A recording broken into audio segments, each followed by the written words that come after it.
கர்த்தருடைய பரிசுத்த நாமம் மகிமைப்படுவதாக. இந்த தொடர் கூட்டத்தினுடைய நிறைவு வேளைக்குள்ளாக நாம் கடந்து வந்திருக்கிறோம். இன்றைக்கு காலையிலே கர்த்தரை ஆராதித்து தொடர்ச்சியாக நாம் தெய்வ சமூகத்தில் அமர்ந்திருக்கிறோம். நம்முடைய சரீரத்திலே அசதிகளும் சோர்வுகளும் இருக்கிறது. ஆனாலும் தேவன் தம்முடைய வார்த்தையை கொண்டு நம்மை உயிர்ப்பிப்பாராக, நம்மை பலப்படுத்துவாராக. நாம் சற்று நேரத்துக்கு முன்பதாக கேட்டது போல மிஷினரிகளுடைய வாழ்க்கை நமக்கு ஏராளமான பாடங்களை கற்றுத்தரக்கூடியதாக இருக்கிறது. இப்படி வேத புத்தகத்திலே தெய்வ மாந்தர்களுடைய வாழ்வு நமக்கு சவால் விடக்கூடியதாக, நம்மை ஆராய்ந்து பார்க்கக்கூடியதாக இருக்கிறதோ, அதே வேளையிலே மிஷினரிகளுடைய வாழ்க்கையும் நமக்கு பல படிப்பினைகளை கற்றுக் கொடுக்கக்கூடியதாக இருக்கிறது. ஆகவே நம்முடைய பிள்ளைகளுக்கு கூடுமானால் மிஷினர்களுடைய வாழ்க்கை சரித்திரம் அடங்கிய புத்தகங்களை அவருடைய பிறந்த நாட்களுக்கு பரிசாய் கொடுங்கள். என்னென்னமோ வாங்கி கொடுக்குறோம், அந்தந்த ட்ரெஸ்ஸு வாங்குவோம், இதோ ட்ரெஸ்ஸு வாங்குவோம், அப்படின்லாம் என்னென்னமோலாம் செய்கிறோம். ஆனால் நம்முடைய பிள்ளைகளை ஆவிக்குரிய விதத்தில் நாம் வளர்க்கிறதற்கு, இன்னும் அதிகமாய் ஆண்டவருக்காக வைராக்கியமாய் வாழ்கிறதற்கு, கதை போன்ற நிலையில் இருக்கக்கூடிய எத்தனையோ மிஷினர்களுடைய வரலாறு இருக்கிறது. எங்களுடைய சபையில் ஒரு லைப்ரரி வச்சுருக்கிறோம். அந்த லைப்ரரியில் எங்களால் கூடுமான வரைக்கும் சில புத்தகங்களை வாங்கி அதில் வைத்து விசுவாசிகள் வாசிக்க வேண்டும் என்கிற நிலையில் அதை வைத்திருக்கிறோம். ஆனால் ஆரம்பத்தில் அதை திறந்து எல்லாம் எடுத்துகிட்டு போனாங்க. அதுக்கப்புறம் அதை கண்டுக்கவே இல்லை. இன்றைக்கு நீங்கள் பார்த்தீங்கன்னா அதுதான் இன்றைய கிறிஸ்தவத்தினுடைய நிலை. அப்படி இல்லைங்க. நம்முடைய பிள்ளைகளுக்கு வேத புத்தகத்தினுடைய சரித்திரத்தை அல்லது வேத புத்தகத்தின் சத்தியத்தை கற்றுக் கொடுக்கிறதோடு கூட அதன்படி வாழ்ந்த நம் சமகாலத்து மனிதர்களாகிய தேவ மனிதர்கள், மிஷினருடைய வாழ்வை அவர்கள் கற்றுக் கொடுக்கும் பொழுது இன்னும் அதிகமாய் அவர்கள் ஆண்டவருக்காய் பிரகாசிப்பார்கள். நிச்சயமாய் அவர்கள் ஆண்டவருக்காக அவர்கள் சாட்சி உள்ளவர்களாக வாழ்வார்கள். அதற்கு ஆண்டவர் உதவி செய்வாராக. நமக்கு முன்பதாக ஒரு சுருக்கமான நிமிடம் மட்டுமே இருக்கிறது. ஆகவே ஆபிரகாமை குறித்து நாம் சிந்திக்க ஆரம்பித்தோம். எப்படியாவது இந்த ஆபிரகாமை குறித்து ஓரளவு கற்றுக் கொடுக்க வேண்டும் என்கிற நிலையிலே, நானும் இன்னும் அந்த ஆபிரகாமை குறித்து கற்றுக்கொள்ள வேண்டும் என்கிற நிலையிலே முயற்சித்து இதை துவங்கின நிலையில் ஆபிரகாமுடைய வாழ்க்கை சரித்தம் 11ஆம் அதிகாரத்திலிருந்து 25ஆம் அதிகாரம் வரைக்குமா இருக்கு. கிட்டத்தட்ட 14 அல்லது 15 அதிகாரம் இருக்கு. ஆனால் இப்போ தான் 11ஆம் அதிகாரத்தை தாண்டி 12ஆம் அதிகாரத்தினுடைய 10வது வசனம் வரைக்கும் நாம் என்ன செய்திருக்கிறோங்க, வந்திருக்கிறோம். ஆகவே இன்னும் நாம் கடந்து போகிறதற்கு நெடுதூரம் உண்டு. ஆனால் நமக்கு நேரமோ மிக சுருக்கமாக தான் இருக்கிறது. ஆனாலும் நமக்கு முன்பதாய் கொடுக்கப்பட்டிருக்கிற இந்த சந்தர்ப்பத்தில் கூடுமான வரைக்கும் இந்த 12ஆம் அத்தியாயத்தையாவது நான் நிறைவு செய்ய வேண்டும் என்று நான் விரும்புகிறேன். ஆகவே நம்முடைய சிந்தனையை மறுபடியுமாக ஆபிரகாமுடைய வாழ்க்கைக்கு நேராக நாம் திருப்பலாம். நாம் ஆபிரகாமின் தேவனை குறித்து நாம் படித்தோம். 11ஆம் அதிகாரத்தின் 26 தொடங்கி 11ஆம் அதிகாரத்தின் இறுதி வரைக்குமாய் அல்லது 12ஆம் அதிகாரத்தின் முதல் வாக்கியம் வரைக்குமாக ஆபிரகாமின் தேவன் என்கிற நிலையிலே 5 நிலைகளிலே அவரை குறித்து நாம் படித்தோம். அதைத் தொடர்ந்து 11ஆம் அதிகாரத்தின் 12ஆம் அதிகாரத்தின் 2ஆம் வசனம் தொடங்கி அல்லது 1ஆம் வசனம் தொடங்கி ஆபிரகாமுடைய பயணத்தை நாம் அங்கே சிந்திக்க ஆரம்பித்தோம். 4ஆம் வசனத்தில் ஆபிரகாம் புறப்பட்டான் என்று அங்கே சொல்லப்பட்டிருக்கிறது. அவ்விதமான நம்முடைய விசுவாச பயணத்திலே தேவையானதும் தேவையில்லாததுமான காரியங்கள் என்ன என்கிறதை நாம் அறிந்தோம். விசுவாச வாழ்வின் பயணத்திலே விசுவாச மரமானால் கீழ்ப்படிதல் அதனுடைய கனியாயிருக்கும். கீழ்ப்படிதல் அவருடைய வாழ்க்கையில் இருந்தது. தேவனை சார்ந்து இசைந்து லக்கை நோக்கி போகிற அனுபவம் இருந்தது. அதோடு கூட தேவனோடுள்ளதான உறவு இருந்தது. அந்த வாழ்வு மிகவும் ஆசீர்வதிக்கப்பட்டதாக தேவனுடைய வாக்குத்தத்தங்களை சுகந்தரிக்கிறதற்கு ஏதுவாக அமைந்திருந்தது. ஆனால் அப்படி போய்கொண்டதான போக்கிலே தானே தேவனோடுள்ளதான உறவை விட்டு ஆபிரகாம் வழி விலகி போன பொழுது, தூரம் போன பொழுது அவருடைய வாழ்க்கையிலே இடமளிக்க கூடாதவைகளுக்கெல்லாம் அவர் இடமளித்தார் என்கிறதை பார்க்கிறோம். அதிலே 2 காரியங்களை நாம் இறுதியாக சிந்தித்து நிறைவு செய்தோம். ஒன்று, தேவனை விட்டு தூரம் போன நிலையிலே, தேவனோடுள்ளதான உறவை விட்டு தூரம் போன நிலையிலே அவருடைய வாழ்க்கையிலே தவறான தீர்மானத்தை அவர் எடுக்கக்கூடியவராயிருந்தார். தவறான தீர்மானம் அவருடைய வாழ்க்கையில வந்தது. ஒரு விஷயம் தவறான தீர்மானமாய் சரியான தீர்மானமா என்கிறதை நாம் அறிய வேண்டும் என்றால், ஒரு சரியான தீர்மானம் என்கிறது தேவ வசனத்தின்படியானதாக இருக்கும். இரண்டாவதாக அது விசுவாசத்தின்படியானதாக இருக்கும். ஆனால் ஆபிரகாமுடைய வாழ்க்கையிலே அவர் எடுத்த தீர்மானம் என்ன தீர்மானம்? எகிப்துக்கு போக வேண்டும் என்ற நிலையிலே அவர் எடுத்த தீர்மானம் அது வசனத்தின்படியாக தேவ வார்த்தையின்படியானதாக இருக்கவில்லை. அதே வேளையிலே அது விசுவாசத்தின்படியானதாகவும் என்ன செய்யலைங்க, இருக்கலை. அப்படி தவறான தீர்மானம் எடுத்தவன் அடுத்து அதற்கேற்ற வேடதாரியாக அவன் மாறுவான். இங்கே ஆபிரகாமும் கூட உலகத்துக்கு ஒத்த, எகிப்துக்கு ஒத்த வேஷம் தரிக்கக்கூடியவனாக அங்கே தன்னுடைய மனைவி இடத்திலே, நாம் கணவன் மனைவிதான், ஆனால் எகிப்துக்குள்ளாய் போகிறோம், ஆகவே எகிப்தியர்களுக்கு ஏற்ற ஒரு இரட்டை வாழ்க்கை வாழ்வோம் என்று சொல்லக்கூடிய ஒரு மனுஷனாக மாறினான். அதைத் தொடர்ந்து ஆபிரகாமுடைய வாழ்க்கையிலே என்ன இடமளிக்க கூடாதவைகளுக்கு அவர் இடமளித்தார் என்கிறதை தொடர்ந்து நாம் படிக்கும் பொழுது அந்த 11 தொடங்கியுள்ள வசனங்களை வாசிக்கலாம். ஆதியாகமம் 12ஆம் அதிகாரம் 11 தொடங்கி 13 வரையிலான வாக்கியங்கள்.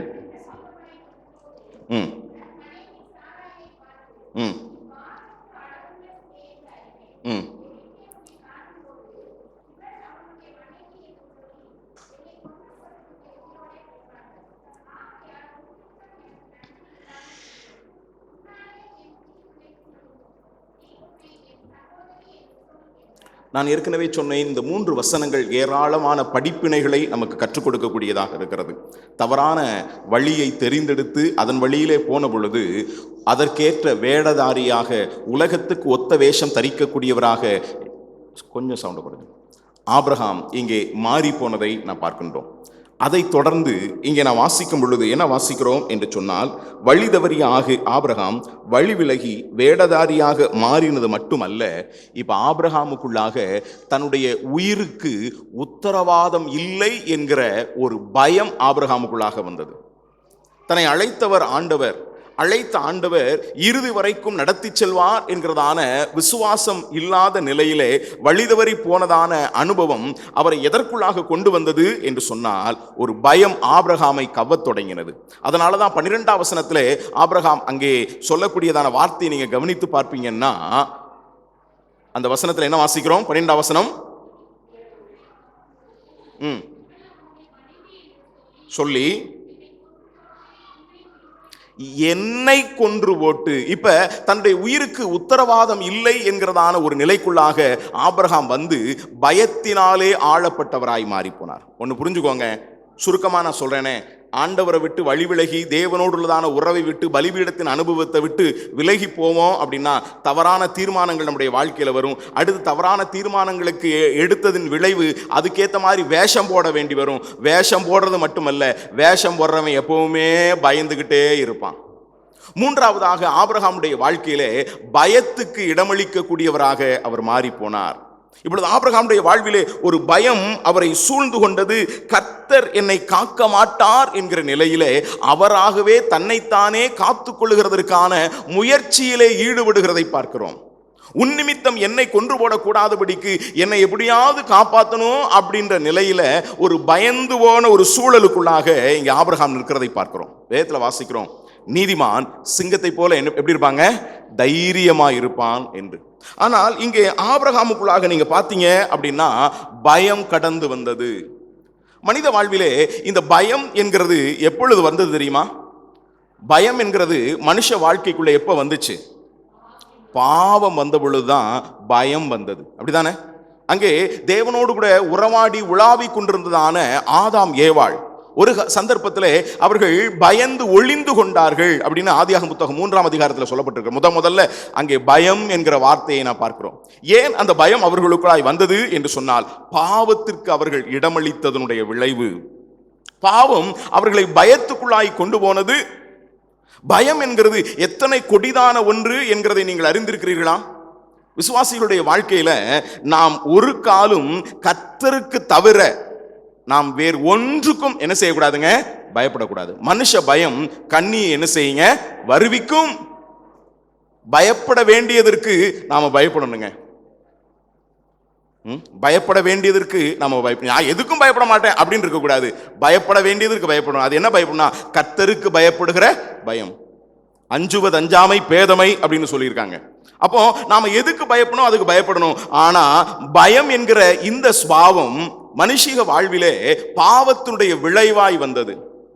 நான் கேட்கிறேன், பயம் என்கிறது பாவமா? பயம் என்கிறது பாவமா? வேத புத்தகத்திலே பயம் என்கிறது பாவம் என்கிற நிலையிலே சொல்லப்படல.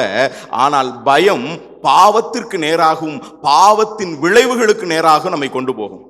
வெளிப்படுத்தின விசேஷத்தில் நீங்க வாசித்து பார்த்தீங்க அப்படின்னா, நரகத்துக்கு போகிறவர்களுடைய ஒரு கூட்டம் அங்கே ஒரு பட்டியலிட்டு சொல்லப்பட்டிருக்கிறது. 21ஆம் அத்தியாயத்தை வாசித்து பார்த்தீங்கன்னா, நரகத்துக்கு போகிறவர்களுடைய பட்டியல் அங்கே சொல்லப்பட்டிருக்கிறது. விக்கிரக ஆராதனைக்காரர்கள் இப்படிலாம் நிறைய அங்க வருது. அதுல முதல்ல வர்றது வார்த்தை என்ன தெரியுமா?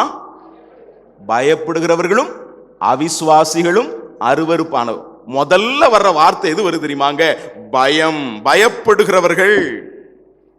ஏன் பயப்படுகிறோம் சொல்லப்படுதுன்னா, பயமானது பாவத்தின் விளைவாக இருக்குது. பயம் நமக்கு, ஏன்னா மடியில கனம் இல்லைன்னா வழியில் என்ன கிடையாதுங்க?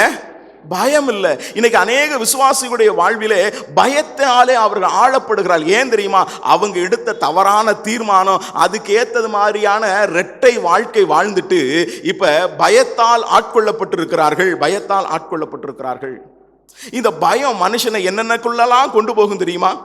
சவுல் என்கிறதான ராஜாவை குறித்து நமக்கு நல்லா தெரியும். அவன் சமஸ்த இஸ்ரவேலிலே மிக மேன்மையான ஒருத்தவனாக இருந்தான். ஆனா அவன் வாழ்க்கையில ஒரு பயமே அவனை இந்த அளவுக்குள்ள கொண்டு வந்துச்சு. என்ன தெரியுமா? தாவீதுக்கு அவன் பயப்படுகிறவனாக இருந்தான். அந்த முதல் சாமுவேல் புத்தகத்தை வாசித்து பார்த்தீங்கன்னா அதுல தெரியும் அவனுடைய வாழ்க்கையில வந்த பயம். யெரொபெயாம் என்கிறதான ஒருத்தன் இருந்தான். யெரொபெயாம் என்கிறதான ராஜா யார் தெரியுமா? அவன் சாலமோனுக்கு வேலைக்காரனாக இருந்தவன். ஆனா சாலமோன் கர்த்தருடைய வார்த்தைக்கு கீழ்ப்படியாத நிலை உண்டான பொழுது தேவன் சாலமோனுடைய ராஜ்யபாரத்தை ரெண்டாக்கி அவனுடைய வேலைக்காரனாகிய யெரொபெயாமுக்கு கொடுத்தார். அவன் 10 கோத்திரங்களை அவன் என்ன செய்தாங்க? ஆளுகை செய்தான். ஆனா நடந்தது என்ன தெரியுமா? அவன் வாழ்க்கையில ஒரு பயம் வந்துச்சு. என்ன? தன்னிடத்தில் இருக்கக்கூடியதான இந்த 10 கோத்திரத்தாரும் ஆராதனைக்காக அவர்கள் எங்க சாலமோன் இருக்கக்கூடிய பிராந்தியத்துக்கு போய் வருகிறார்கள் என்கிறதான பயம். அப்படி போறவங்க ஒரு நாள் நம்ம கைவிட்டுருவாங்க அப்படின்ட்டு என்ன பண்ண தெரியுமாங்க? சமாரியாவிலே அவன் பலிபீடத்தை அவன் உண்டு பண்ணினான். பயந்தவன் பாவம் செய்கிறவனா இருப்பான். நீங்க நல்லா புரிஞ்சுக்கிடணும். விளைவு என்ன தெரியுமா? அவன் விக்கிரக ஆராதனைக்காரனாய் மாறி போனான். அதனாலதான் பின்னாட்களிலே அந்த இஸ்ரவேலின் ராஜாக்களிலே பாவம் செய்கிறவர்களை குறித்த நிலையில வேத புத்தகம் சொல்லும் பொழுது ஒரு வார்த்தை பயன்படுத்தப்பட்டிருக்கும். என்ன தெரியுமா? யெரொபெயாமின் பாவம் அப்படின்னு. யெரொபெயாமின் பாவம் என்ன தெரியுமாங்க? விக்கிரக ஆராதனைக்குள்ளாக இஸ்ரவேலை அவன் வழி நடத்தினான். பலிபீடத்திலே ஈனமானவர்களை ஏற்றி நிப்பாட்டினான். இன்னைக்கு அநேக நேரங்களில் நீங்க பாருங்க அப்படின்னா, எப்படியாவது தங்களுக்கு கொடுக்கப்பட்டவைகளை தக்க வைத்துக் கொள்ள வேண்டும் என்கிறதுக்காக நம்மகிட்ட கொடுக்கப்பட்டது பறிபோயிருமோ, என் ஊழியம் பறிபோயிருமோ, என்னுடைய பொறுப்பு பறிபோயிருமோ, என்னுடைய காரியங்கள் எல்லாம் எப்படியோ யாராவது எடுத்துட்டு போயிருவாங்களோன்னு சொல்லி அதுக்கு ஏத்த மாதிரி ஆட்களை, ஈனமானவர்களையும் கூட ஏத்தி நிப்பாட்டுகிற ஒரு நிலைக்குள்ளாக இன்றைக்கு கிறிஸ்தவ லோகம் மாறி போனது. புரிஞ்சவங்க புரிஞ்சுக்கோங்க. இது யெரொபெயாமின் பாவம். அந்த பாவத்தினுடைய விளைவு அவனுடைய சந்ததி அனுபவித்தது என்று வேத புத்தகம் சொல்லுது. அதிகமாக நான் அதுக்குள்ள போக விரும்பல. இங்க ஆபிரகாமுடைய வாழ்க்கையிலிருந்து நாம சிந்திக்கும் பொழுது, ஆபிரகாமுடைய வாழ்க்கையில வழி தவறின நாடகத்தின் நிமித்தமாக அவனுடைய வாழ்க்கையில இரட்டை வாழ்க்கை வாழ்ந்தது மட்டுமல்ல, இரட்டை வாழ்க்கை போட்டுக்கிட்டு இருக்கவன் சந்தோஷமாகவோ நிம்மதியாகவோ கலகலப்பாகவோ யதார்த்தமாகவோ இருக்க முடியாது. எப்பவுமே பயந்துகிட்டே இருக்கணும். ஆபிரகாமுடைய வாழ்க்கையை நீங்க நல்லா கவனிச்சு பார்த்தீங்க அப்படின்னா, வழி தவறிய ஆபிரகாம் இங்கே சுய பாதுகாப்பை அவன் நாடுகிறான். இன்றைக்கு அநேகர் தங்களுடைய வாழ்க்கையில பணத்தினாலோ, பொருளினாலோ, வசதியினாலோ, வாய்ப்புகளாலோ, நபர்களாலோ தங்களை காத்துக்கொள்ள முடியுமா என்று காரியங்களை செய்ய முற்படுவதன் காரணம் என்ன அப்படின்னா, அவங்களுக்குள்ளாக இருக்கிற பயம். ஏன் அப்படின்னா, இந்த பயம் எப்படி வந்துச்சுன்னா, ஃபர்ஸ்ட் காரணம் தேவனை விட்டு, தேவனோடு உள்ளதான உறவை விட்டு என்னதுங்க? டீவேஷன். அதை விட்டு விலகி போகிறதான ஒரு அனுபவம்.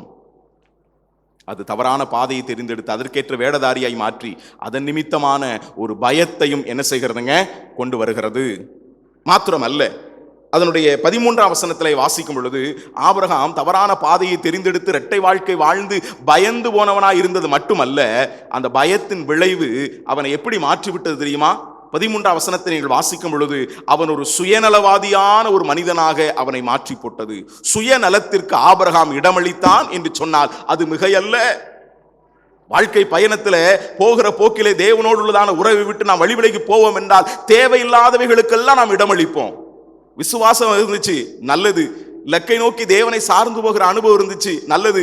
தேவனோடு உள்ளதான உறவு இருந்துச்சு, நல்லது.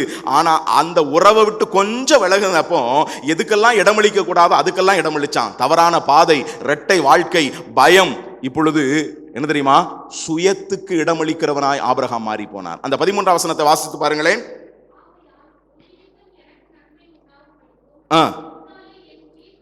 உன் நிமித்தம் எனக்கு நன்மை உண்டாயிருக்கவும் உன்னாலே என் உயிர் பிழைக்கும் படிக்கும் நீ என்ன சொல்லுமா? தன்னுடைய மனைவியை பார்த்து அங்கே ஆபிரகாம் சொல்றாரு, உன் நிமித்தம் எனக்கு நன்மை உண்டாயிருக்கவும் உன்னாலே என் உயிர் பிழைக்கும் படிக்கும். அந்த வார்த்தைகள் எல்லாம் நீங்க அழுத்தி சொல்றதனுடைய நோக்கத்தை நீங்க புரிந்து கொள்ளணும். உன் நிமித்தம் எனக்கு நன்மை, உன்னாலே என் உயிர் பிழைக்க வேண்டும். அதற்காக நீ என்ன சொல்லு? நீ உன்னை என் சகோதரி என்று என்ன செய் சொல்லு. ஒருவேளை மனைவின்னு சொன்னா என்னைய கொன்னு போட்டுருவாங்க அப்படின்னு நினைச்ச ஆபிரகாம் சகோதரின்னு சொன்னா சாராளுக்கு என்ன நடக்குன்றத அங்க கவனிக்கல. நான் சொல்றது உங்களுக்கு புரிஞ்சுச்சா? இங்கே சாராள் அங்கே அந்த அரசனாலே அந்த அவன் எடுத்துக்கொள்ளப்பட்டு போவதனுடைய பார்வனாலே கொண்டு போகப்படுவதனுடைய காரணம் என்ன அப்படின்னா, ஆபிரகாம் அங்கே இவளை என்ன சொன்னார் தெரியுமா? என் சகோதரின்னு சொன்னதாலதான் கூட்டு போட அப்படி அரண்மனைக்கு கொண்டு போயிட்டாங்க. மனைவின்னு சொன்னா என்னைய கொண்டு போட்டுருவாங்க அப்படின்னு யோசித்த ஆளு சகோதரின்னு சொன்னா என் பொண்டாட்டிக்கு என்ன ஆகும் அப்படின்றதை சிந்திக்க மறந்து போன ஒரு மடையனாக தான் அங்கே நிற்கிறதை நான் பார்க்கிறேன். ஆபிரகாம் இப்படி சொல்றதுனால நீங்க தப்பா எடுத்துக்கிட வேணாம். இன்னைக்கும் அப்படிப்பட்டதான புத்தியுள்ளதான நபர்கள் நிறைய பேர் இருக்கிறாங்க. குடும்ப வாழ்க்கையிலும் சரி, தெய்வ பிள்ளைகளோடு உள்ளதான உறவிலும் சரி, சுயநலவாதிகளாய் இன்றைக்கு அநேகர் இருக்கிறாங்க. சுயநலவாதிகளா. இதனுடைய காரணம் தெரியுமா? தேவனோட சரியான உறவு இருக்கும் அப்படின்னா, கொஞ்ச நேரத்துக்கு முன்னால நாம மிஷினரிகளுடைய தியாகங்களை குறித்து சிந்தித்தோம். மிஷினரிகளுடைய தியாகங்களிலே இன்றைக்கு நாம் குளிர் காய்ந்து கொண்டிருக்கிறோம் என்று அந்த சகோதரன் சொன்ன வார்த்தை எத்தனை உண்மை தெரியுமா? இன்றைக்கு நாம் அனுபவிக்கிறது சகலமும் நம்முடைய முற்பிதாக்கள் நமக்கு கொடுத்ததான மேன்மை. ஒரு வார்த்தை சொல்ல விரும்புறேனே, சில நேரங்களில் நாம சொல்றோம், என்னதான் இருந்தாலும் எங்களுக்குன்னு ஒரு ஸ்டேட்டஸ் இருக்குல்ல, என்னதான் இருந்தாலும் எங்களுக்குன்னு அப்படின்னு எங்களுக்குன்னு சில நேரம் சொல்றோம். ஒருவேளை அது நம்ம வச்சிருக்க வீடா இருக்கலாம், நம்ம வச்சிருக்கிற வாகனமா இருக்கலாம், நாம அனுபவிக்கக்கூடிய வசதிகளும் பதவிகளும் பணமுமா இருக்கலாம். இதெல்லாம் இருக்குதுங்க. ஆனா இதெல்லாம் எப்படி வந்துச்சு? இந்த இஸ்ரவேலுடைய வாழ்க்கையிலிருந்து ஒரு உதாரணம் சொல்றேன். என்னாகும் புத்தகம் 32ஆம் அதிகாரத்தை நீங்க வாசித்து பார்த்தீங்கன்னா, இஸ்ரவேல் ஜனங்கள் கானானை நோக்கி பிரயாணப்பட்டு வருகிறார்கள். அப்படி கானானை நோக்கி பிரயாணப்பட்டு வருகிறதான சந்தர்ப்பத்தில் ஒரு இடத்தை பார்க்கறாங்க. அந்த இடம் ரொம்ப பசுமையா இருக்குது. அப்போ ஒரு 2.5 கோத்திரத்தார் மோசே இடத்துல போய் சொல்றாங்க. ரூபன், காத், மனாசையின் பாதி கோத்திரத்தார் அவர்கள் போய் மோசே இடத்துல என்ன சொல்றாங்க அப்படின்னா, மோசே, இந்த இடம் ஆடு மாடுகளுக்கு தகுந்ததா இருக்கிறது, எங்களிடத்துல ஆடு மாடுகள் உண்டு. அந்த வசனத்தை கூட வாசி பாருங்க. 32ஆம் அதிகாரம், என்ன 32ஆம் அதிகாரம் 1-2 வசனங்கள் நினைக்கிறேன்.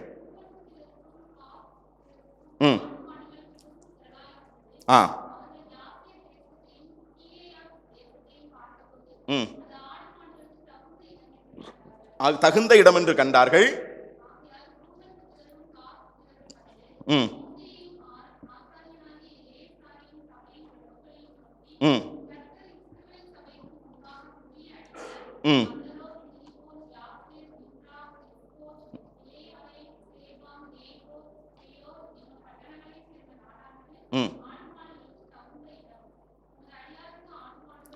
ஆடு மாடுகளுக்கு தகுந்த இடம், உம்முடைய அடியார்களுக்கு ஆடு மாடுகள் உண்டு. யாரு சொல்றா? இஸ்ரவேல் ஜனங்கள். 2.5 கோத்திரம் இஸ்ரவேல் ஜனங்கள் வந்து சொல்றாங்க. ஆனா நான் கேட்கிறேன், நம்ம பத்ர பாஷையில சொல்லணும் அப்படின்னா, கொஞ்சம் வருஷத்துக்கு முன்னால இவங்க கஞ்சிக்கு செத்தவங்க, அப்படிதானே? எகிப்துல இருந்தப்ப அடுத்த வேளை சோறு என்னன்னு இவங்களுக்கு தெரியாது. ஆமா தானே? இவங்க சோறு சாப்பிடணும்னா வைக்கோல் சுட்டு தான் சோறு சாப்பிடணும். அதாவது செங்கல் சுட்டு சோறு சாப்பிடணும். அதுக்கு கூட செங்கலை செய்யறதுக்கு வைக்கோலை இவங்களே தேடி எடுத்து போய் செய்யணும். ஒரு கோழி குஞ்சுக்கு கூட வக்கு இல்லாதவங்க இவங்க. உண்மைதானே? எகிப்திலே அடிமைத்தனத்துக்குள்ளாக இருந்த பொழுது இஸ்ரவேல் ஜனங்களுடைய நிலை என்ன தெரியுமா? ஒரு கோழி குஞ்சுக்கு கூட வக்கு இல்லாத நிலையில இருந்தாங்க. ஆனா நடந்தது என்ன தெரியுமா? கர்த்தர் அந்த ஜனங்களை சந்திச்சாரு. கர்த்தர் அவர்களுக்கு கொடுத்த வாக்குத்தத்தத்தை நினைவு கூர்ந்து, ஆபிரகாமுக்கு கொடுத்த வாக்குத்தத்தை நினைவு கூர்ந்து கர்த்தர் அவர்களை விடுதலை செஞ்சாரு. விடுதலை செய்யும் பொழுது அவங்க எப்படி புறப்பட்டு வந்தாங்க அப்படின்னா, எகிப்தை கொள்ளை அடிச்சுட்டு புறப்பட்டு வந்தாங்க. அப்படிதானே? எகிப்தை கொள்ளை அடிச்சுட்டு புறப்பட்டு வந்தாங்க. அவர்கள்ட்ட இப்ப இருக்கிற ஆடு மாடு எல்லாம் என்னது அப்படின்னா, எகிப்திலே அவர்களுடைய முற்பிதாக்கள் கர்த்தருக்காக கர்த்தருடைய வார்த்தையின்படியா நிலையில சகிச்சதான பாடுகளின் காரியங்களுக்குரியதான வெகுமதியா இப்ப அதெல்லாம் வாங்கிட்டு இப்ப வந்துட்டு, கோழி குஞ்சுக்கு கூட வக்கு இல்லாதவங்க இப்ப கர்த்தர் எல்லாவற்றையும் கொள்ளை பொருளாய் கொடுத்தப்ப சொல்றாங்க. அப்படி சொல்லும் போதும் அந்த தொனிலையும் ஒரு வித்தியாசம் இருக்கும். என்னதான் இருந்தாலும் இப்ப எங்களுக்குன்னு ஒரு ஆடு மாடு எல்லாம் இருக்குல்ல. நான் கேட்கிறேன், இன்னைக்கு நமக்கு வசதியான வீடு இருக்கு, இன்னைக்கு நமக்கு வசதியான வாகனம் இருக்குது, இன்னைக்கு நமக்கு எல்லாம் நல்ல வேலை இருக்குது, அரசாங்க சம்பளம் இருக்குது, சகலமும் நமக்கு இருக்குது. ஆனா இதெல்லாம் நம்முடைய வேலை நிமித்தமோ நம்முடைய தகுதி நிமித்தமோ நாம் பெற்றது அல்ல. இதெல்லாம் நமக்கு எப்படி கிடைச்சிச்சு தெரியுமா? இதெல்லாம் எப்படி நமக்கு கிடைச்சிச்சு தெரியுமா? நம்முடைய முற்பிதாக்கள் உண்மையும் உத்தமமாய் கர்த்தரை சேவித்ததனுடைய விளைவை இன்றைக்கு நாம் அனுபவித்துக் கொண்டிருக்கிறோம். இன்னைக்கு நம்ம கருப்பா இருந்தாலும் நமக்குன்னு ஒரு மினுமினுப்பு இருக்குது. ஆனால் அதே நேரத்தில் ஒருவேளை இந்த கூட்டம் முடிஞ்சு உங்க வீட்டுக்கு போய் உங்களுடைய வீட்டில் உங்களுடைய மூதாதையருடைய ஏதாவது ஒரு புகைப்படம் இருக்குமா அப்படின்னா அதை நீங்க எடுத்து பாருங்க. அவர்களுடைய முகம் நம்மை விட கருத்து போய் சுருங்கி போனதான நிலையிலே, கூன் விழுந்து போனதான நிலையில இருக்கக்கூடியவர்கள். அவர்கள் தங்களுக்கு கொடுக்கப்பட்ட வாழ்க்கையை தியாகம் செய்து நமக்கு அதை கொடுத்துருக்குறாங்க. ஒரு விதத்திலே நாம ஒரு கிறிஸ்தவ பாரம்பரியத்தின் நிலையில வந்திருப்போம் அப்படின்னா, அவர்கள் பட்டதான கர்த்தருக்கு உண்மை உத்தமமா இருந்ததனுடைய விளைவை இன்னைக்கு நாம் அனுபவிச்சுக்கிட்டு இருக்கோம். கர்த்தர் நமக்கு இதெல்லாம் அவர் ஈவாய் கொடுத்திருக்கிறார். அவர்களுடைய தியாகம் ஏற்கனவே அருமையான சகோதரர்கள் சொன்னது போல, இன்னைக்கு நாம போட்டிருக்கிறது, நிக்கிறது, உட்கார்றது, பயணப்படுகிறது சகலமும் மிஷினரிகளுடைய தியாகம். ஆனா இதெல்லாம் மறந்துட்டு இன்னைக்கு சில காரியங்கள் நமக்கு வந்த உடனே நாம சுயநலவாதிகளாய் மாறி போய் விடுகிறோமே. ஆபிரகாமை பாருங்க, ஆபிரகாமுடைய வாழ்க்கை இதெல்லாம் ஏன் வந்தது அப்படின்னா, தேவனோடு உள்ளதான உறவு நாம அதுல இருந்து கொஞ்சம் விலகுவோம் அப்படின்னா சுயம் நம்மை ஆளுகை செய்யும். இங்க ஆபிரகாமுடைய வாழ்க்கை கொஞ்சம் நல்லா கவனிச்சு பாருங்களேன். மனைவின்னு சொன்னா என்னைய கொண்டு போட்டுருவாங்கன்னு யோசித்த ஆளு, சகோதரின்னு சொன்னா தன் வீட்டில் இருக்கிற அந்த மனைவிக்கு சாராளுக்கு என்ன நடக்கும்னு சிந்திச்சு கூட பார்க்கலங்க. சிந்திச்சு பார்த்திருந்தாருன்னா அதை செஞ்சிருப்பாரா? தான் உயிர் காப்பாற்றப்படணும். இன்னைக்கு எத்தனை, நான் சொல்றேனே, இன்னைக்கு எத்தனை கணவன்மார்கள், சபையில் உள்ளதான விசுவாசிகள் என்று அழியப்படுகிறவர்கள் வெளியே போனோம்னா நல்லா போய் சாப்பிட்டுட்டு வருவாங்க. ஆனா வீட்டுல 2 ஜீவன் கட்டிட்டு வந்த பொண்டாட்டின்னு இருக்கு, பெத்தெடுத்த பிள்ளைன்னு 2-3 கிடக்கு. அதுக்கு ஒன்னும் யோசிக்கிறதே கிடையாது. நான் நல்லா சாப்பிடணும், நான் நல்லா என் ஃப்ரெண்ட்ஸோட ஊர் சுத்தணும். வீட்டில் இருக்கக்கூடியதான குடும்பத்தை குறித்த, எனக்கு கொடுக்கப்பட்டிருக்கிறவர்களை குறித்த ஒரு அக்கறை இன்னைக்கு என்ன செய்யாதுங்க. இன்னைக்கு அநேக கணவன்மார்களுக்கு இன்றைக்கு இல்லை. கேட்டா நான் சம்பாதிக்கிறேன் என்னுடையது அப்படின்னு. இதுக்கெல்லாம் அடிப்படை காரணம் என்ன தெரியுமா? தேவனோடு உள்ளதான உறவு நமக்கு சரியா இருக்கும் அப்படின்னா தவறான தீர்மானம் வராது. அந்த தீர்மானத்துக்கு கெட்டதான வேடதாரியா நம்ம மாற மாட்டோம். வேஷம் போட்டா எப்போ வேஷம் கலைக்கப்படுமோன்ற பயம் நமக்குள்ள என்ன செய்யுங்க இருக்கும். பயம் நம்ம வாழ்க்கையில் இருக்கும்.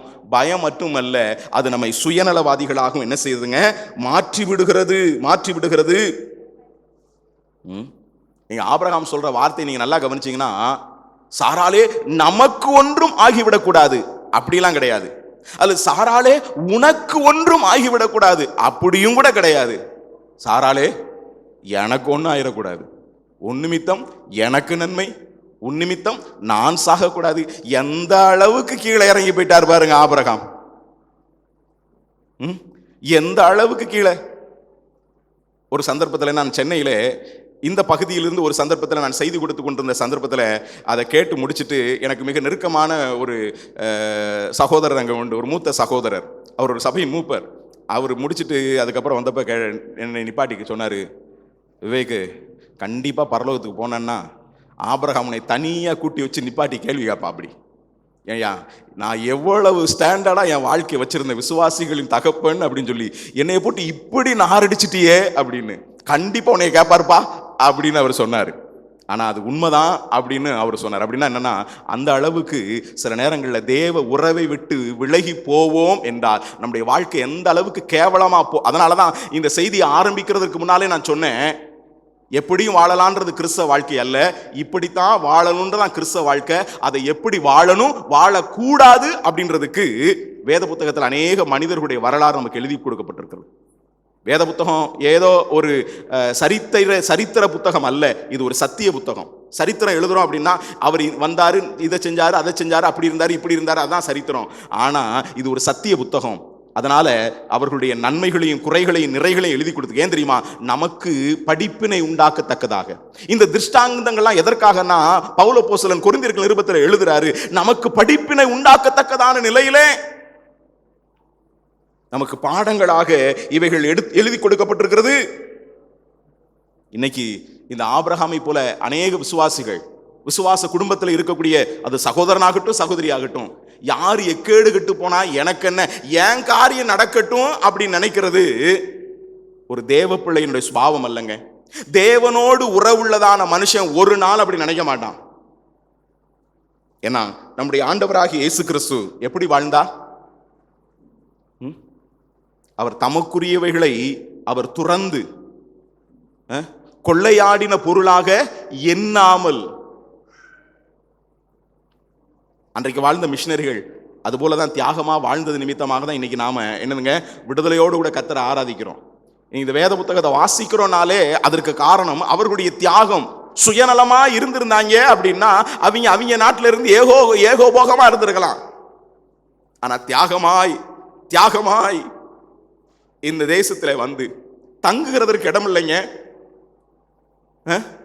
நமக்கு அருகில் இருக்கக்கூடிய ஜபத்திலே நினைவு கூர்ந்தது போல, நமக்கு அருகில் இருக்கக்கூடியதான சிவகாசி பகுதியில தொப்பியில கூழ் குடிச்சு வாங்கி வாழ்ந்த மிஷினரிகள் இருந்தாங்க. அவங்கள சேர்த்துக் கொள்ளுகிறதற்கு ஆள் இல்லை, விசாரிக்கிறதற்கு ஆள் இல்லை. வந்துட்டு அயல் நாட்டிலிருந்து வந்துட்டு தங்களுடைய சொந்த தேசத்துக்கு கூட திரும்பி போகாதபடிக்கு இதே பூமியிலே புதைக்கப்பட்டிருக்கிற எத்தனை மிஷினரிகளுடைய கல்லறை தெரியுமா நம்முடைய தேசத்தில் இருக்கிறது? நம்முடைய இந்திய தேசம் மிஷினரிகளுடைய கல்லறை பூமி. அவர்கள் நமக்காக இங்கே விதைக்கப்பட்டிருக்கிறார்கள். தேவ பிள்ளைகளே, அவர்களுடைய தியாகத்தின் நிலையின் நிமித்தம் கர்த்தர் நம்மை எல்லாவற்றையும் ஆசீர்வதித்திருக்கும் போது நாமும் அதை போல தியாகமா இருக்கணுமே. ஆனா ஒரு சுயநலவாதிகளாய் நம்ம மாறி போயிருக்கிறோம். இன்னைக்கு இல்ல கிறிஸ்தவம் ஒரு சுயநலமாய், குடும்பத்திலையும் சுயநலம், சபையிலையும் சுயநலம், சமுதாயத்திலையும் சுயநலம். இதுவாங்க கிறிஸ்தவ வாழ்க்கை.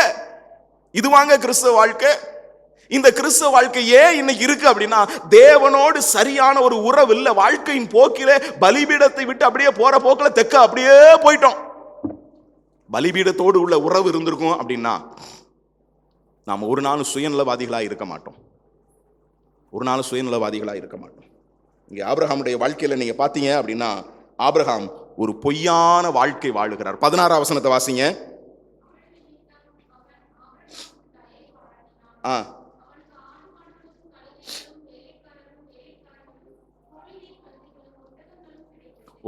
அவன் நிமித்தம் இங்க ஆபிரகாமுக்கு என்ன கிடைக்குது அப்படின்னா, தயை. என்ன கிடைக்குது? ஆடு, மாடு, கோழி, ஒட்டகம். உன்னை சொல்றேனே, ஒரு வார்த்தை சொல்லனா அது மிகைப்படுத்தப்பட்ட ஒன்றாக இருக்காதுன்னு நான் நினைக்கிறேன். தன்னுடைய சுயநலத்துக்காக கர்த்தர் கொடுத்ததை ஆபிரகாம் அடகு வச்சிட்டார். கர்த்தர் கொடுத்த ஈவை ஆபிரகாம் அடகு வச்சிட்டாரு. கர்த்தர் கொடுத்த ஈவுலாம் என்னன்னு உங்களுக்கு நிறைய பைபிள்ல சொல்லப்பட்டிருக்கு. அது என்னன்னு நான் சொல்ல விரும்பல. சில நேரங்களில் நம்ம சுயநலத்துக்காக கர்த்தர் கொடுத்த தாளந்துகளை, கர்த்தருக்காய் பிரயோஜனப்படுகிற எத்தனையோ தேவ பிள்ளைகள் இருக்கிறாங்க. ஆனா இன்னைக்கு அவங்களால ஏன் ஜொலிக்க முடியல தெரியுமா? அற்பமான பணத்துக்காக கர்த்தர் கொடுத்த தாளந்துகளை மனுஷங்களுக்கு அடகு வச்சுட்டு உட்கார்ந்து இருக்கிறதுனால இன்னைக்கு கர்த்தருக்காக ஜொலிக்க முடியல, பிரகாசிக்க முடியல. எத்தனை பேரை உங்களுக்கு முன்னாடி நான் சாட்சிட்டு பட்டியலிட்டு சொல்லணும். ஏன்னா ஒரு பயம். ஏன் பயம்னா ஒரு ரெட்டை வாழ்க்கை. ஏன் ரெட்டை வாழ்க்கைன்னா, தவறான ஒரு காரியத்தை தெரிந்து வாழ்கிறது நிமித்தம். ஏன் அப்படின்னா தேவனோடுள்ளதான உறவுல இருந்து தூரம் போனதுனால. மெயின் பாயிண்ட் எங்க வருது அப்படின்னா, தேவனோடு உள்ளதான உறவுல சரியா இல்லை அப்படின்னா தவறான தீர்மானத்துக்கு ஏற்ற வேடம், வேடத்துக்கு ஏற்றதான பயம், பயத்துக்கு ஏற்ற நிலையில சுயம். அது மட்டுமல்ல, தொடர்ந்து நான் வாசிக்கும் பொழுது 18 முதல் 21 வரையுள்ள வசனங்களை நீங்க வாசித்து பார்த்தீங்க அப்படின்னா, நான்காவதாக ஆபிரகாமுடைய வாழ்க்கை பயணத்திலே அவர் சாட்சிக்கேடான வாழ்க்கைக்கு அவர் இடமளிக்கக்கூடியவராயிருந்தார். தவறான பாதைக்கு இடமளித்தார். அது மட்டுமல்ல, வேடதாரியாக உலகத்துக்கு ஒத்த வேஷத்துக்கு இடமளித்தார், பயத்துக்கு இடமளித்தார், சுயத்துக்கு இடமளித்தார். அந்த சுயத்துக்கு இடமளித்ததை தொடர்ந்து அவருடைய வாழ்க்கை ஒரு சாட்சிக்கேடான ஒரு நிலைக்குள்ளாக அவருடைய வாழ்க்கை மாறி போச்சுங்க. என்ன நடக்குது வாசிங்க, 18 முதல் 21 வரையில வாக்கியங்கள். ம் ம்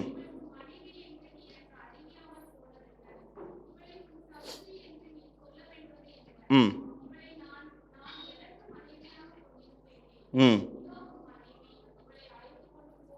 தேவன் அங்கே இடைபடுகிறார். நீங்க 17 வசனத்துல வாசித்து பார்த்தீங்கன்னா, சாராள் நிமித்தம் தயை அல்ல, அங்கே என்ன உண்டாகுது தெரியுமாங்க?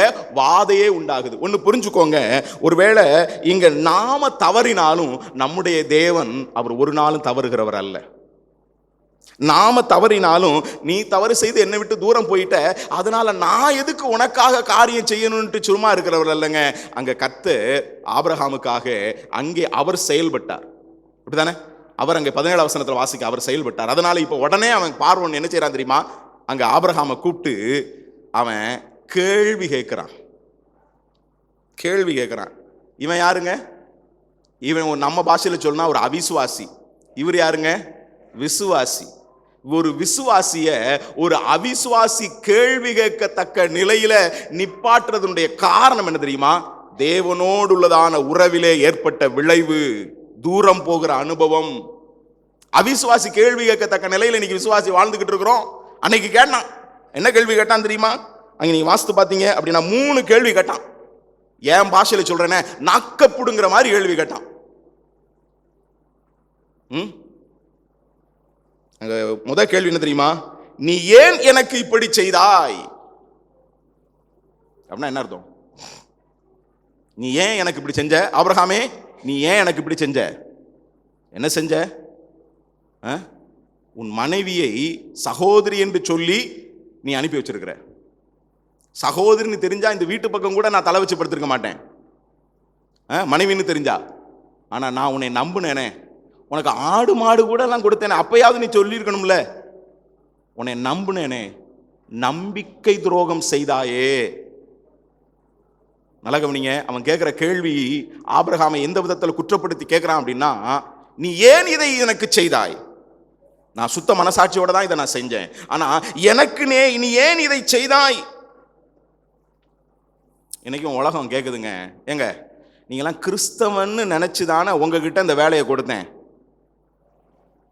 எனக்கு இந்த வேலையை செய்யறதுக்கு ஆள் இல்லைன்னு நினைச்சிட்டு இருக்கீங்களா? எத்தனை பேர் இருக்கிறாங்க. ஆனா நீங்களாம் கிறிஸ்தவங்க, உண்மையா இந்த வேலையை செய்வீங்க, நீங்க வாங்குற காசுக்கும் செய்யற செயலுக்கும் வாயின் வார்த்தைகளுக்கும் உண்மையா இருப்பீங்கன்னு நினைச்சுதானே உங்ககிட்ட இந்த வேலையை கொடுத்தேன். ஆனா நம்பினதுக்கு இப்படி பண்ணிட்டீங்களே. இதே கேள்விதான் அன்னைக்கு பார்வோன் ஆபிரகாமிடத்துல கேட்டான், ஏன் எனக்கு இப்படி செய்தாய்? ரெண்டாவது அவன் கேட்கிறான், என்ன கேட்கிறான் அப்படின்னா, இவள் உன் மனைவி என்று நீ அறிவியாமல் போனதென்ன அப்படின்னா என்ன அர்த்தம் தெரியுமா? மனைவின்னு தெரிஞ்சா அரண்மனைக்கு கூட அழைத்து கொண்டு போகிறதுக்கு நான் இடம் கொடுத்திருக்க மாட்டேன் அப்படின்ற பொருள் அவன் கேட்கிறான். தேவனை அறியாதவன் பிறன் மனைவியை தனக்கு மனைவியாக்குவது சரியல்ல என்பதை அவன் உணர்ந்திருந்தான். ஆனா தேவனை அறிந்த ஆபிரகாம், அங்க அவன் சொல்ற வார்த்தை நீங்க பாத்தீங்க அப்படின்னா, தேவனை அறியாத நான் சொல்றேன், நீ ஏன் இப்படி செஞ்ச அப்படின்றது மட்டுமல்ல, நீ ஏன் இதை சொல்லல? அப்படி சொல்லி இருந்தன்னா இந்த அளவுக்கு இந்த விஷயங்கள் காரியங்கள் நடந்திருக்காதே. கடவுளை அறியாதவனே மனசாட்சிக்கு பயந்து எது சரி எது தப்பு, எது ஒழுக்கம் எது ஒழுங்கீனம் என்கிறத வகையறுத்து அங்கே பேசுகிறான்.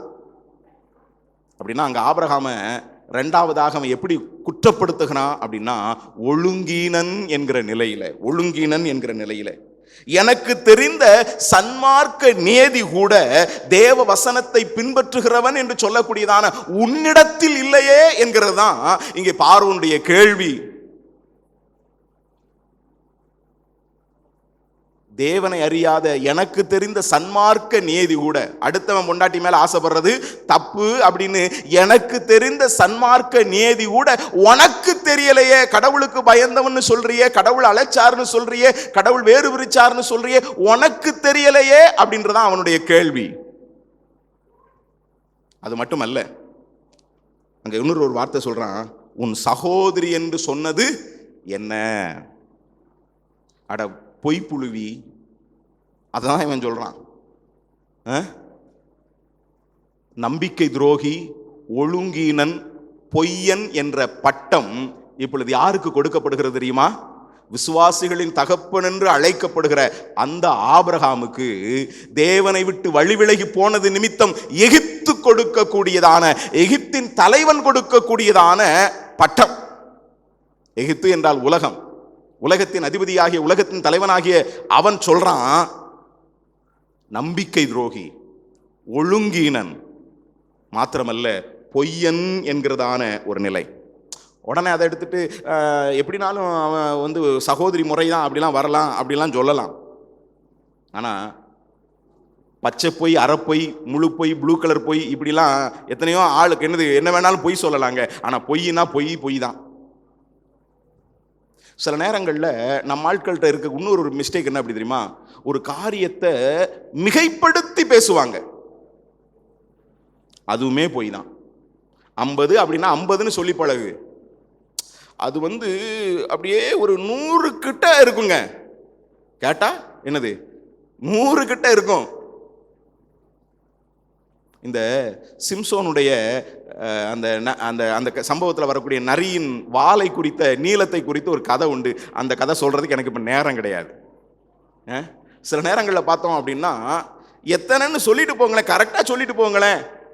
ஆனால் மிதமிஞ்சி, ஏன்னா அப்படி சொல்லும் போது தான் நம்மளை பெரியதாக நினைப்பாங்க அப்படின்னு மிதமிஞ்சி பேசுகிற பழக்கம் இன்னைக்கு கிறிஸ்தவ வட்டாரத்தில் இருக்குது, விசுவாசிகள்கிட்ட இருக்கு, ஈவன் தோ ஊழியக்காரர்கள்ட்ட கூட இருக்குது. வேணாங்க, உள்ளது உள்ளதென்று சொல்லுங்க. அதுக்கு மிஞ்சினது கர்த்தருடையது. உள்ளதை உள்ளதென்றும் இல்லதை இல்லதென்றும் என்னதுங்க சொல்லுங்க அப்படின்னு வசனம் சொல்லுது. இங்க ஆபிரகாம் என்ன செய்யறாரு தெரியுமாங்க? ஒரு பொய் சொல்லுகிற ஒரு நிலைக்குள்ளாக மாற்றி போடுகிறதை நான் பார்க்கிறோம். ஒரு விதத்துல ஆபிரகாம் பொய் சொன்னார் என்கிறதை விட தன்னுடைய மனைவியை பொய் சொல்லும்படியாக அவர் என்ன செய்தாருங்க? தூண்டினாரு. இதனுடைய விளைவு என்ன தெரியுமா? குடும்பத்துல இவர் மற்றவர்களுக்கு ஒரு முன்மாதிரியான வாழ்க்கை வாழாதனுடைய விளைவு. இதே காரியம் அந்த குடும்பத்தில் அப்படியே அந்த சுபாவம் அப்படியே படர்ந்து வருதுங்க. ஒன்று புரிஞ்சுக்கோங்க, அந்த ஜீனியாலஜி அல்லது அந்த என்ன சொல்றது, அந்த குடும்பத்திலிருந்தே வர்ற ஒரு சுபாவம் இருக்கு பாருங்க, அது அப்படியே எல்லாருக்கும் வரும். நாம நல்ல ஒரு மாதிரியை வைத்திருப்போம்னா நம்முடைய பிள்ளைகளும் அந்த மாதிரியில் படி நடப்பாங்க. நாம நம்முடைய பிள்ளைகளில், நம்முடைய குடும்பத்தில் நாம அமாதிரியான ஒரு வாழ்க்கை வாழ்வோம்னா அதுவே அந்த சந்ததியிலும் பரம்பரையிலும் பின்தொடர்கிற ஒன்றா இருக்கும். நான் மறந்துட வேணாம். ஆபிரகாம் பொய் சொன்னாரு. இதே பொய்ய யாரு சொன்னா? அவர் மகன் ஈசாக்கு சொன்னாரு. ஈசாக்கு சொன்ன பொய்ய ஈசாக்கினுடைய மகன் கண்ணு தெரியாத தகப்பனாகி ஈசாக்கிடத்திலே பொய் சொல்லி ஏமாத்திட்டு போன அதே யாக்கோபு கிட்ட யாக்கோபின் 12 பிள்ளைகள் அங்க என்ன செஞ்சாங்க தெரியுமாங்க? இதோ இது உம்முடைய எனது குமாரனுடைய வஸ்திரமாய் பாருன்னு பொய் சொன்னாங்க. பொய் எங்கெல்லாம் வருது பாருங்க. காரணம் தெரியுமா? அன்னைக்கு ஆபிரகாம் ஆரம்பிச்ச பொய். நான் கேட்கிறேனே, நம்முடைய குடும்பத்தில் என்ன மாதிரியை வைக்கிறோம்? என்னுடைய வார்த்தைகளுக்கு முற்றுப்புள்ளி வைக்க வேண்டும் என்று விரும்புகிறேன். இங்கே பெற்றோர்கள் இருக்கிறோம். நாம பைபிள் வாசிக்காம நம்முடைய பிள்ளைங்க பைபிள் வாசிக்கணும்னு நாம எதிர்பார்க்க கூடாதுங்க. நம்மிடத்துல இல்லாததை நம்முடைய பிள்ளைகள் அவர்களிடத்துல இருக்கும் அல்லது அவர்கள் செய்வாங்க நாம எதிர்பார்க்க கூடாது. முதல்ல நாம நம்முடைய பிள்ளைகளுக்கு சாட்சிகளாய், மாதிரிகளாய் இருக்க வேண்டும்.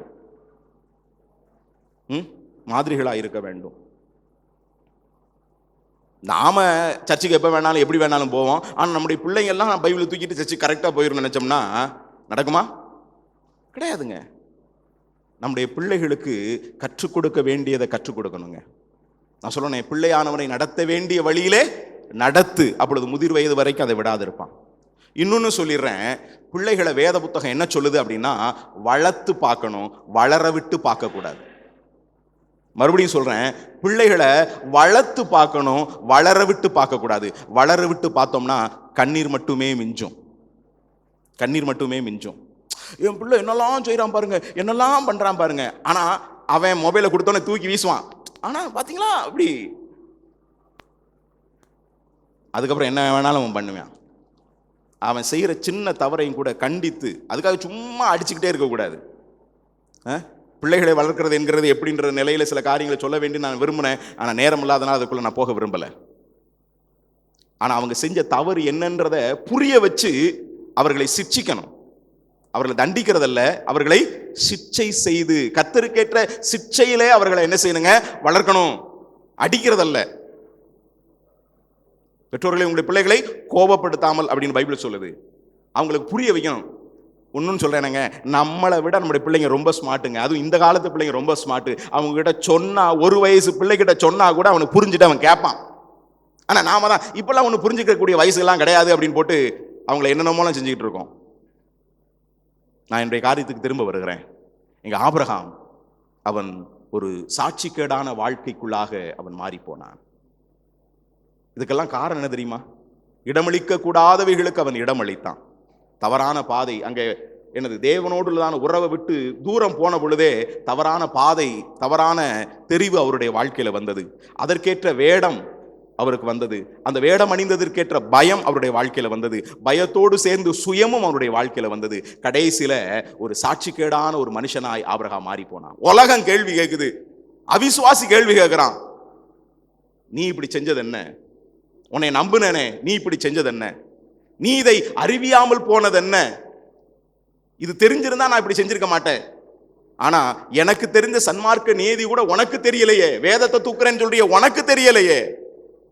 உன் சகோதரி என்று நீ பொய் சொன்னது என்ன? பொய் சொன்னது என்ன? அங்க வேடமிட்டு வாழ்ந்த ஆபிரகாமுடைய வேஷம் இப்பொழுது என்ன செய்யப்படுகிறதுங்க? கலைக்கப்படுகிறது. இன்னொரு விதத்துல சொல்லணும் அப்படின்னா, இப்பொழுது எகிப்தே ஆபிரகாமை துரத்தி விடுகிறது. அப்படிதான் 20ஆம் வசனத்துல வாசிக்கிறோம். வாசிங்க.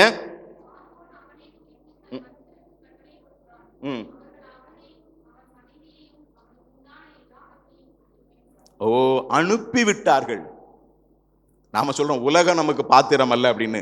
ஆனா தேவனை விட்டு தூரம் போனோம்னா உலகம் கூட சொல்லும், நீ எனக்கு, நான் ஏன்ட்ட இருக்கிற கூடிய அந்த ஸ்டாண்டர்ட் கூட உன்ட்ட இல்லையே. இன்னைக்கு நாம் அப்படிப்பட்ட ஒரு நிலைக்குள்ளாக மாறி போயிருக்கிறோங்க. நாம எங்க விழுந்தோம் என்பதை நினைத்து நாம் மனம் திரும்ப வேண்டியது அவசியம். இப்ப ஆபிரகாம் என்ன செய்கிறார் தெரியுமா? தன்னுடைய தோல் உரிக்கப்பட்ட பின்பு என்று சொன்னால், இன்னொரு விதத்துல அவருடைய வேஷம் களைக்கப்பட்ட பின்பு அவமானத்தோடு கூட இப்பொழுது எகிப்து அவருக்கு ஒரு பட்டம் கொடுக்குது. என்ன பட்டம் தெரியுமா? நம்பிக்கை துரோகி, ஒழுங்கீனன், பொய்யன் என்கிற அந்த பெயரை சுமந்தவராக இப்பொழுது எகிப்தை விட்டு அங்கே வெளியே வர்றார். நான் சொல்றேனே, ஏன் தவறான பாதையை தெரிந்திருக்கணும், அதுக்கேற்ற வேடம் போடணும், அதுக்கேற்றதான சுயநலவாதியா மாறணும், அதுக்கேற்ற நிலையே சாட்சிகேடான ஒரு நிலைக்குள்ளாய் போகணும். நாம தூரம் போகிறோம் அப்படின்றத இன்னைக்கு கர்த்தர் உங்களுக்கும் எனக்கும் உணர்த்தி இருப்பாரு அப்படின்னா, நம்முடைய வேஷம் களைக்கப்படுகிறதற்கு முன்பதாகவே தேவ சமூகத்தில் நம்மை அர்ப்பணம் செய்வோமே. தேவ சமூகத்தில் நம்மை அர்ப்பணம் செய்வோமே. அன்றைக்கு ஆபிரகாம் அர்ப்பணம் செய்தான். என்ன பண்ணார் தெரியுமா? அந்த 13ஆம் அதிகாரத்தின் 1ஆம் வசனத்தில் வாசிக்கிறோம்.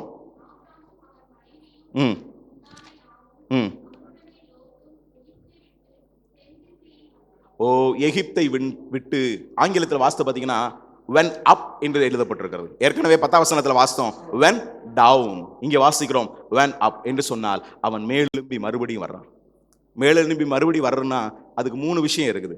ஒன்று என்ன அப்படின்னா, எகிப்தை விடணும், பழைய வாழ்க்கையை விடணும், பழைய இரட்டை வாழ்க்கையை விடணும், பாதை மாறி போன வாழ்க்கையை விடணும், வேடதாரியான வாழ்க்கையை விடணும், சுயத்தின் வாழ்க்கையை விடணும், சாட்சிக்கேடான வாழ்க்கையை விடணும். விட்டுட்டு எங்க வரணும் தெரியுமா? அதனுடைய 3ஆம் வசனத்திலே வாசிக்கிறோம்.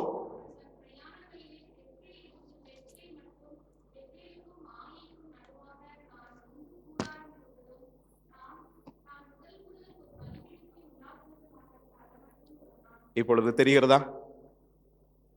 எகிப்தை விட்டான். எகிப்த பழைய வாழ்க்கையை விட்டுட்டு அங்கிருந்து மேலெலும்பி வந்தான்.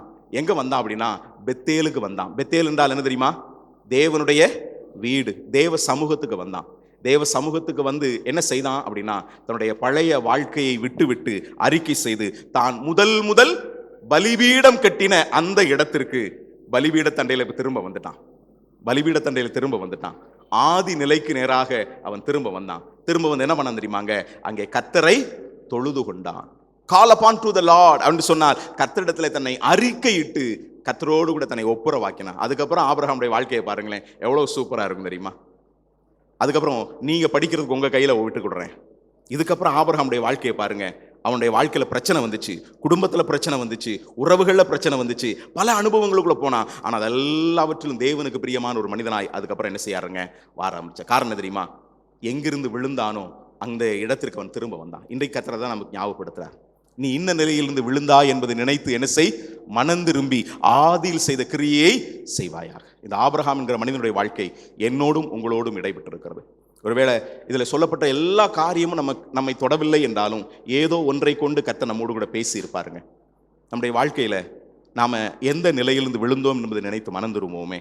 நம்முடைய தேவன் யார்? ஆபிரகாமின் தேவன் யார் என்கிறதை நாம் அறிந்தோம். இப்படிப்பட்ட ஒரு தேவன் நமக்கு இருக்கிறார்ங்கிற நிலையிலே நாம் சந்தோஷப்படுவோம். அதே நிலை கிறிஸ்தவ வாழ்க்கையில நாம் அந்த விசுவாச வாழ்க்கை பயணத்தை மேற்கொள்ளும் பொழுது நமக்கு தேவையானது என்ன, தேவையில்லாது என்ன என்பதை நாம் புரிந்து கொள்வோம். நமக்கு தேவையானது கீழ்ப்படிதலும், அந்த விசுவாச வாழ்க்கையிலே கீழ்ப்படிதலும், தேவனை சார்ந்து லெக்கை நோக்கி தொடருதலும், தேவனோடுதான உறவிலை நிலைத்திருக்கலும்.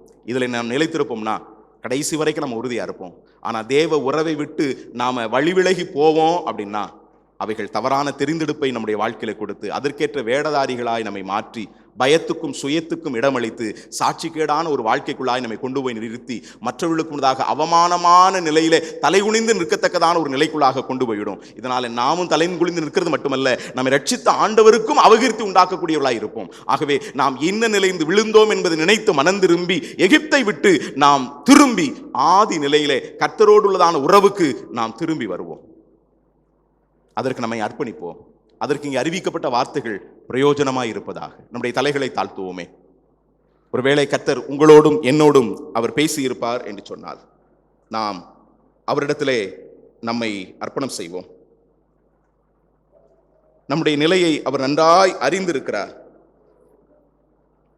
நம்முடைய நினைவுகளை எல்லாம் அறிந்திருக்கிறார். இந்த 2 நாள் கூட்டத்தில் ஏதோ வந்தோம் போனோம் அப்படின்ற நிலையில் அல்ல. இந்த ஆபிரகாமின் தேவன் என்னுடைய தேவன். அவர் என்னுடைய சூழ்நிலைகளுக்கு ஏற்ற பிரகாரமாய் தம்மை எங்களுக்கு வெளிப்படுத்துகிறவர். ஆண்டவரே, என்னுடைய வாழ்வின் சூழ்நிலைக்கு ஏற்ற பிரகாரமாய் எங்களோடு பேசினீரே, உமக்கு ஸ்தோத்திரம். அதே வேளையிலே ஆண்டவரே, எங்களுடைய வாழ்க்கையில எங்களை அழைத்தவரும் எங்களை ஆயத்தப்படுத்துகிறவரும் எங்களுடைய வாழ்க்கையில உமக்காய் நாங்கள் பயன்படுகிறதற்கு அகற்றுகிறவரும் எங்களை ஆசீர்வதிக்கிறதுமான தேவனாய் இருக்கிறீர், உமக்கு ஸ்தோத்திரம் என்று அவருடைய கரங்களை ஒப்புக் கொடுப்போம். நம்முடைய விசுவாச வாழ்வின் பயணத்தில் எது தேவை எது தேவையில்லைன்றதை ஆபிரகாமுடைய வாழ்விலிருந்து நாம் கற்றுக்கொண்டோம். ஆண்டவரே, தேவையான கீழ்ப்படிதலையும் உம்மை சார்ந்து இருக்கக்கூடிய வாழ்க்கையும் உம்மோடு உள்ளதான உறவையும் எங்களுக்கு தாரும் என்று அவருடைய கரங்களை ஒப்புக் கொடுப்போம். ஒருவேளை தேவனை விட்டு நாம் தூரம் போயிருப்போம் என்றால் ஒரு நிமிஷம் மௌனமாக இருக்கக்கூடிய சந்தர்ப்பத்தில் எதில் நாம் தூரம் போயிருக்கிறோம், எதில் நாம் வழிவிலகி போயிருக்கிறோம்? சில நேரங்களில் வேடதாரிகளாய் மாறி போயிருக்கக்கூடிய நம்பிக்கை துரோகி, பொய்யன், ஒழுங்கின் என்று உலகம் குற்றம் சாட்டக்கூடிய ஒரு நிலை ஒருவேளை நமக்குள்ளாக வந்திருக்கும் என்றால் தெய்வ கரங்களை நம்மை ஒப்புக் கொடுப்போம். நிச்சயமாய் நம்மை கைதூக்கி எடுக்க அவர் ஆயத்தம் உள்ளவராய் இருக்கிறார். தேவன் நம்மோடு கூட பேசுகிறவைகளுக்கு நம்மை அர்ப்பணம் செய்வோம். உம்மை விட்டு தூரம் போனே, நன்கு அறிந்தும் தவறு செய்தேன், என் நினைவுகள் அனைத்தையும் அறிந்திருந்தும் என் வாழிகள் அனைத்தையும் தெரிந்திருந்தும் என்னை நேசித்தீரே, அன்பாயானை திட்டீரே, என் இயேசு என் ஆறுதலே. என்னை நேசித்தீரே, அன்பாயானை திட்டீரே, இன்ப இயேசு என் ஆறுதலே. உம்மை விட்டு தூரம் போனேன், நன்கு அறிந்தும் தவறு செய்தேன், என் நினைவுகள் அனைத்தையும் அறிந்திருந்தும் என் வழிகள் அனைத்தையும் தெரிந்திருந்தும் என்னை நேசித்து என்னை மறுபடியும் யதாஸ்தானப்படுத்துகிறபடியாய் வந்த கர்த்தாவே, உம்முடைய கரங்களில் என்னை ஒப்புக் கொடுப்பேன் என்கிற நிலையிலே நம்மை அர்ப்பணிப்போமே. ஒரு நிமிடம் நாம் மௌனமாய் இருக்கக்கூடிய சந்தர்ப்பத்தில் நாம் எவைகளை விட்டுக் கொடுக்க வேண்டுமோ, எவைகளை அர்ப்பணிக்க வேண்டுமோ, எவைகளை புதுப்பிக்க வேண்டுமோ, எதிலே நாம் ஆதி நிலையாக வேண்டுமோ அதிலே நம்மை அர்ப்பணம் செய்வோம்.